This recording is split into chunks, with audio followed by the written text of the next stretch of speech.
morning, everyone.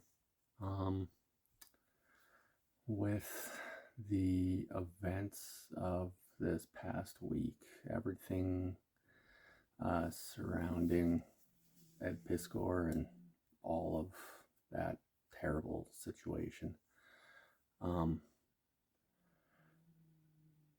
I'm still at a loss for words. You know, it's it was a situation that not victim shaming or saying that anything that was alleged was true or anything like that. Like, I don't know the situation. I didn't know Ed on a personal level. I don't know the victims who came out and said what they said. I don't know if they expected it to explode the way it did. But with all of that, I'm just, like I said, I'm having a hard time wrapping my head around the whole thing, how it escalated so fast. But given how society is these days, it's not a surprise. As a comic artist, sometimes, especially as a lone creator, you can get in your own head too much. So I could just imagine what it was like for him. You know, things are firing all cylinders. Red Room's done. He's working on Switchblade Shorties. He's got a big deal for that to come out. And, just things are going just the way they do. And then these allegations come out. Whether they're true or not, at this point, it's irrelevant. So, as a lone creator, you spend a lot of time by yourself, which I 100% get that. When you're working on stuff, your mind can kind of start to go around in circles, you know what I mean? You don't necessarily think about like how terrible you are, but your head can kind of play tricks on you when you're sitting at your drawing table or your tablet or whatever you work on, wherever you are. Your mind can kind of play tricks with you. And because I know myself, I have my own mental health issues, as I've talked about kind of in the past. I know for myself, it definitely does. I'm going through like a kind of process of healing from some childhood trauma that I suffered. And even that, like there's some days are better than others. Even on medication, some days are better than others. So I can just imagine for a guy like Ed who, lived by himself, it sounds like he had someone that lived in the house with him who was paying rent and stuff, but that's neither here nor there. He spent a lot of time by himself, except for when he would do cartoons kayfabe with Jim Rugg.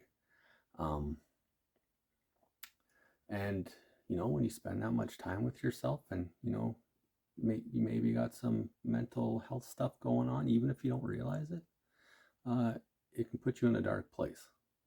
That's for sure. I know I've had that happen.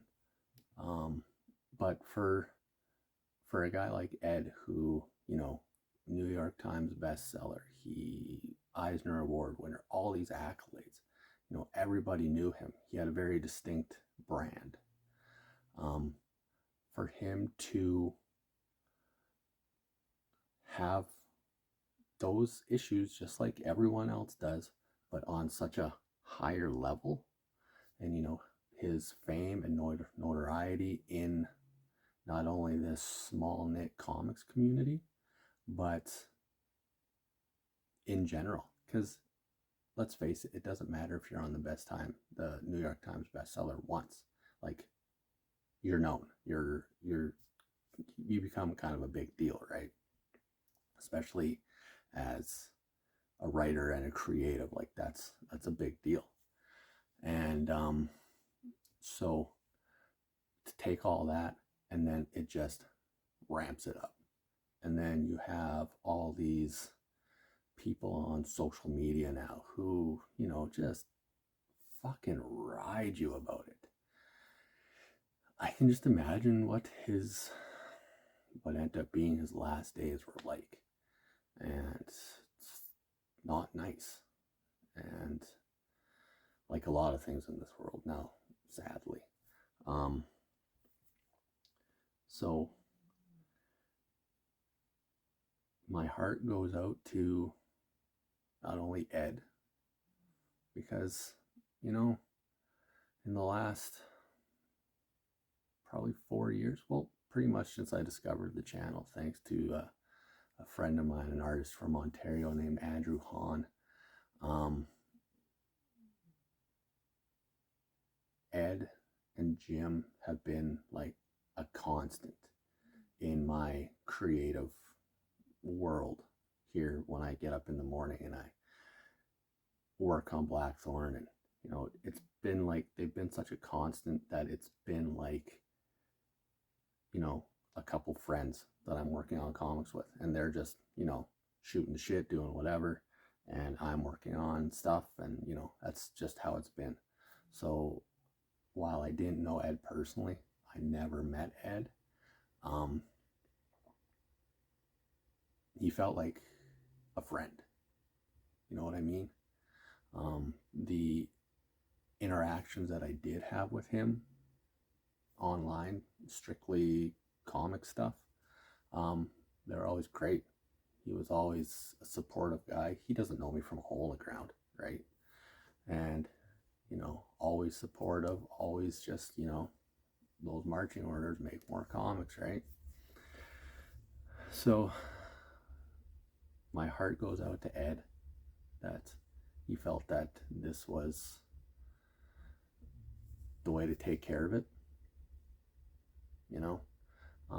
My heart goes out to Jim, because no matter in the days leading up to everything, Jim kind of broke professional ties with Ed, which that's understandable. All this information that was coming out, like it's understandable, but at the same time, from the sounds of it, from what Ed's note or his letter said, Jim didn't break personal ties. Jim's a great guy. For same thing, I don't know him personally, but all the interactions I've had with him, he's an awesome dude.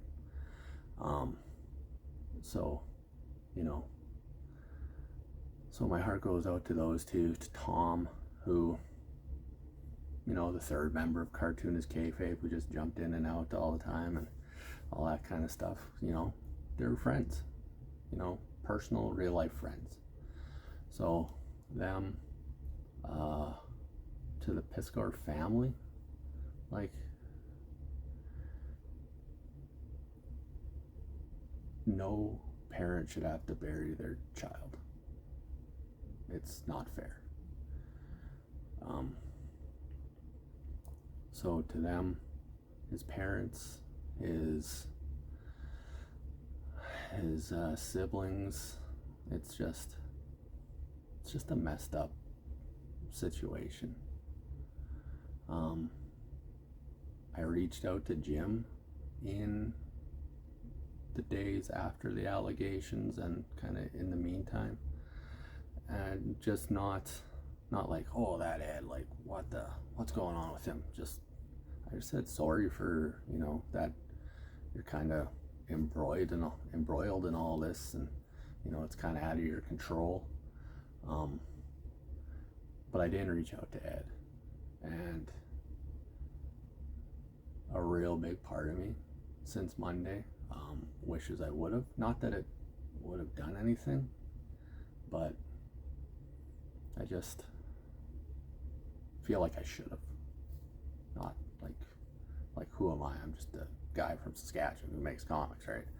Who has a day job and all that stuff. Like, not that I'm anyone, but you never know. right? And like I see a lot of people posting online that you gotta check on your friends, and mental struggles are they're a big thing, especially since the pandemic. They've blown up, so to speak. Oh, excuse me. But sometimes, checking on your friends it's more for you, because a person gets into that dark place. Oh, excuse me again. A person gets into that dark place. It doesn't matter how much you check up on them. You got to check up on them when they're not in that dark place. That's a huge thing, because the way Ed's letter sounded, like he was done.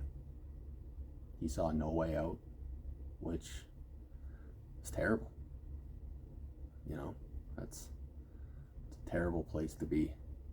And I hope he's found peace, but in the worst way possible. I will say,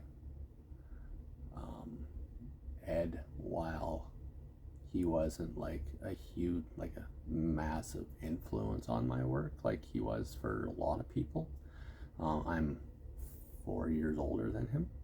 Not that that matters, but not that he was like artistically a massive influence on me, but just like his strategies, the way he did things, the way he ran stuff on his Patreon, his social media aspects, his, the nitty gritty part of the self-published, do-it-yourself kind of stuff, that's where I really took a lot from him.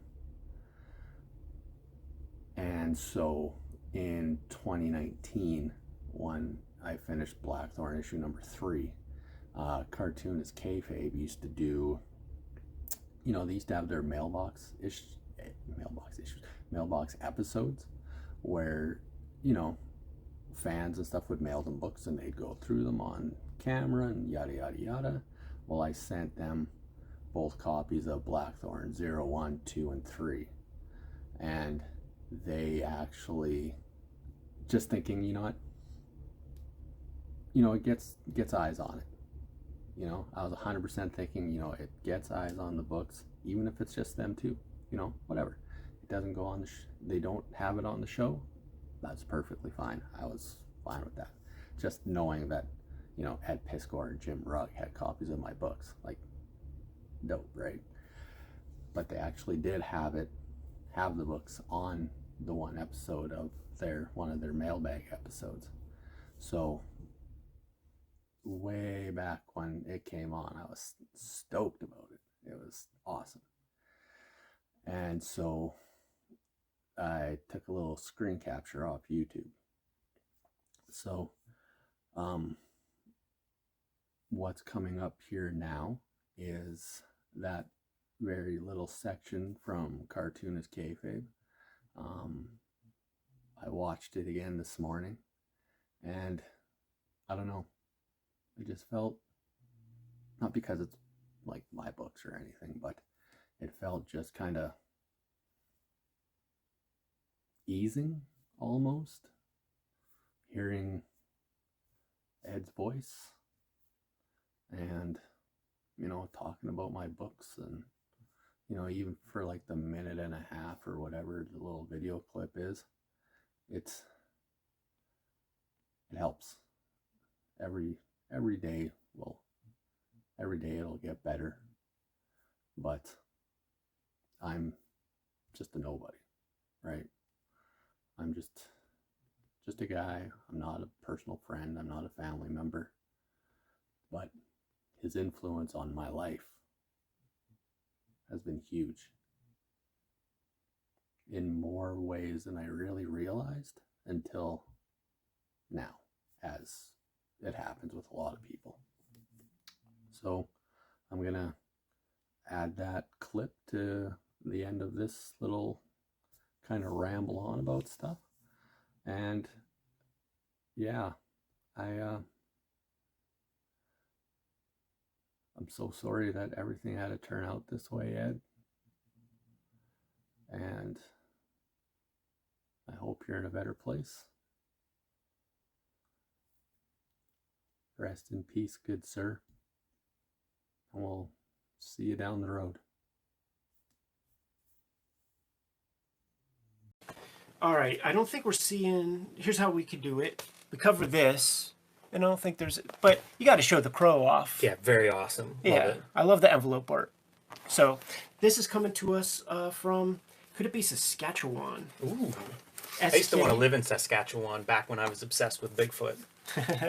And it is true. It is from Saskatchewan. This is cool, man. Cartoonist name Colin Work. Looks like it's self-published comics from Saskatchewan. 20 plus years in the making, starting when he was 16 years old. Working on number 4 as we speak. These look highly inspired by the Black and White Outlaw comics. Yes. The Vigilante. That's fun. And maybe a little dash of Pitt mixed in. Now, I know you're Canadian and you're nice people and all that, but you got to make sure we get some blood in there. That's all I'm saying. That's fair enough. If you have characters with claws, we need to see some blood. Yeah. Big run of those. Blackthorn is the character, and pretty cool, man. 20 years in the making. Love the stick-to-itiveness.